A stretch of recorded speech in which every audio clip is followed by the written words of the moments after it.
অভয়া হত্যাকাণ্ডে আরও ঘনীভূত হচ্ছে রহস্য।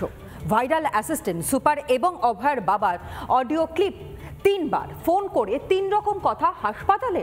প্রথমে অসুস্থ, পরে অভয়ার আত্মহত্যার কথা জানান অ্যাসিস্ট্যান্ট সুপার। প্রশ্নের মুখে হাসপাতাল কর্তৃপক্ষের ভূমিকা।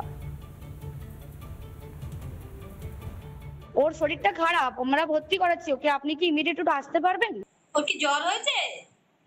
আপনারা একটু আসুন, জলদি চলে আসুন, যত তাড়াতাড়ি পারবেন। আপনার মেয়ে উনি সুসাইড করেছেন হয়তো, বা কিছু মারা গেছেন। যত সময় গড়াচ্ছে অভয়া কাণ্ড চাঞ্চল্যকর মোড় নিচ্ছে। এবার ভাইরাল কয়েকটি অডিও ক্লিপ। কিভাবে দুঃসংবাদ পৌঁছে দেওয়া হয়েছিল বাবা মাকে, ভাইরাল অডিওগুলোকে তারই রেকর্ডিং বলে দাবি করা হচ্ছে। ফোনের এক প্রান্তে অভয়ার বাবা মা, অপর প্রান্তে থাকা মহিলা নিজেকে অ্যাসিস্ট্যান্ট সুপার বলে দাবি করছেন। প্রথমে ফোনে কি বলা হয়েছিল শুনুন। কেন, কে বলছে? আরজিকর হসপিটাল থেকে বলছিলাম। কেন, কি হয়েছে?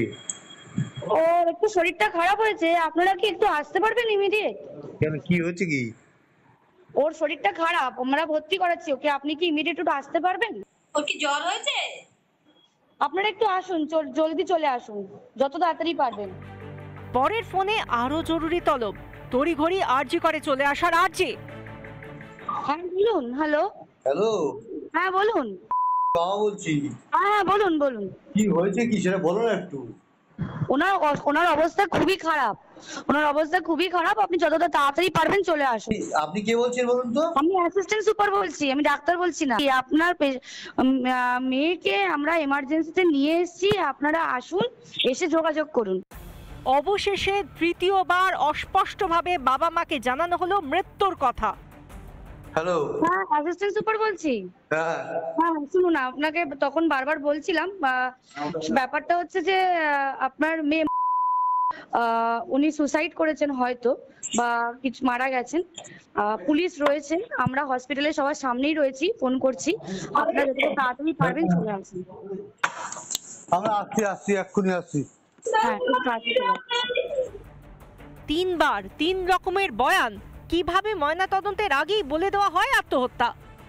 আমরা তো প্রথম থেকে ডিপার্টমেন্টকে এই সমস্ত ব্যাপারে দায়ী করে আসছি। ডিপার্টমেন্ট ব্যাপারটাকে চাপা দেওয়ার চেষ্টা করছে প্রথম থেকেই। তো আমাদের সুইসাইড বলেছে, হয়তো সুইসাইড হয়েও যেত যদি স্টুডেন্টরা আজকে ঝাঁপিয়ে না পড়তো। এই নিয়ে প্রশ্ন উঠেছিল supreme কোর্টেও। Second question to you, Mr. Sibbal. The second question. Who is this assistant superintendent non-medical? Who is this person? Is this assistant superintendent a male or a female? I believe it's a female, but I just make sure. Female. Her conduct is also very, very doubtful. Why did she act in this manner? দুঃসংবাদ দেওয়ার ধরন নিয়ে প্রশ্ন তুলছেন মনোবিদরাও। এখানে যে ঘটনাটা ঘটেছে, যেভাবে আমি 3টে অডিও দেখলাম, তাতে মনে হচ্ছে এই ভদ্রমহিলা, যারই গলা হোক, সে কিন্তু খুব একটা সিচুয়েশনটা নিয়ে অ্যাওয়্যার ছিলেন না। 2 নম্বর হচ্ছে খুব হুড়োহুড়ি করছিলেন বলার জন্য। 3 নম্বর হচ্ছে খুব অ্যাব্রাপ্টলি বলছিলেন। একদিকে বাবা মাকে তড়িঘড়ি হাসপাতালে আসতে বলা হলো, অথচ 3 ঘন্টারও বেশি সময় ধরে মেয়েকে চোখের দেখাটুকুও দেখতে দেওয়া হলো না তাদের। একই সঙ্গে সেদিন সেমিনার রুমের কাছে সন্দীপ ঘনিষ্ঠদের অবাধ বিচরণ প্রমাণ নষ্টের ইঙ্গিত দিচ্ছে বলে অনুমান। তবে কি প্রথম থেকেই অভয়ার ধর্ষণ ও খুন কাণ্ডে জড়িত আসল মাথাদের বাঁচাতেই এত আয়োজন? এরপরও কি বিচার পাবে অভয়া? রিপাবলিক বাংলা। অভয়া হত্যাকাণ্ডে চাঞ্চল্যকর মোড়। বারবার বদলানো হয়েছিল অভয়ার শরীরের ওপরে থাকা চাদর। বিস্ফোরক বক্তব্য অভয়ার বাবার। সরাসরি অভিযোগ ওড়ালেন ডিসি সেন্ট্রাল।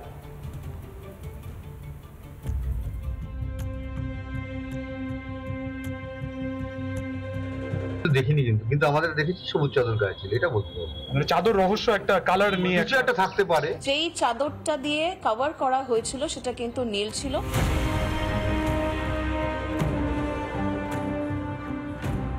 আরজিকর কাণ্ডে তথ্য প্রমাণ লোপাটের অভিযোগ আগেই উঠেছিল, এবার সেই অভিযোগ আরো জোরালো হলো।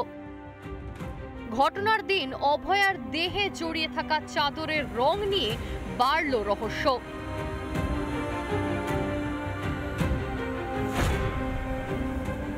প্রথম 3টের সময় নাকি একজন আমার মেয়ের কাছে গেছিল, সে নাকি দেখেছিল আমার মেয়ে লাল চাদর গায়ে দিয়ে ঘুমাচ্ছে। পরে একজন ফটো দেখেছে সে নীল চাদর গায়ে দেওয়া। আমরা যখন দেখেছি তখন দেখেছি সে সবুজ চাদর গায়ে দেওয়া, কিন্তু যখন ওই বেড থেকে পা অনেকটা দূরে, এই ফটোটাও আমরা দেখেছি। এবং আমরা যখন দেখেছি তখন পা গুলো সামনে একদম পুরো সাজিয়ে গুছানো, ওটা পুরো বোঝা যাচ্ছে যে কেউ সাজিয়ে গুছিয়ে একদম পুরো দেখিয়েছে আমাদের। এদিকে চাদর নিয়ে বিতর্ক তৈরি হতেই আসরে নেমে পড়েছে কলকাতা পুলিশ। অভিযোগ অস্বীকার করা হয়েছে লালবাজারের তরফে। আমি এটা আপনাদের ক্ল্যারিফাই করে দিতে চাই যে যেই চাদরটা দিয়ে কভার করা হয়েছিল সেটা কিন্তু নীল ছিল, সেখানে ডাক্তারবাবুরাও ছিলেন, ওনাদের সামনেই কিন্তু পুরো ইনকোয়েস্টের পর্বটা হয়েছে। চাদরটা কিন্তু নীল ছিল। ঘটনাস্থল অরক্ষিত থাকা নিয়ে ডিসি সেন্ট্রালের দাবি নস্যাৎ করেছিলেন অভয়ের বাবা। এবার চাদর রহস্য কোনটা সত্যি আসলে লুকোতে চাইছে রাজ্যের পুলিশ? কাদের আড়াল করার চেষ্টা? রিপাবলিক বাংলা।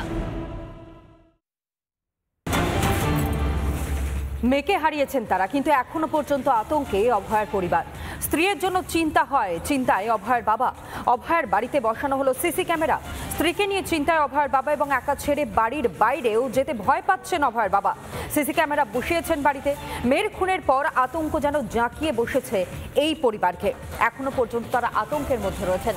একমাত্র মেয়ের খুন হওয়ার পর শেষ সম্বলটুকু শুধু তার স্ত্রী, এবং স্ত্রীকে একা ছেড়ে যেতেও কোথাও গিয়ে ভয় পাচ্ছেন অভয়ের বাবা। যে কারণে যেন সিসি ক্যামেরা বসানোর সিদ্ধান্ত, সিসি ক্যামেরা বসিয়েছেন বাড়িতে। আতঙ্কে রয়েছেন এখনো সেই পরিবার। মেয়ের খুনের পর এত আতঙ্ক, এত ভয়, কিন্তু কেন? কিসের এত আতঙ্কে রয়েছে ওই পরিবার? কিসের ভয় তাদের? শোনাই অভয়ের বাবার বক্তব্য।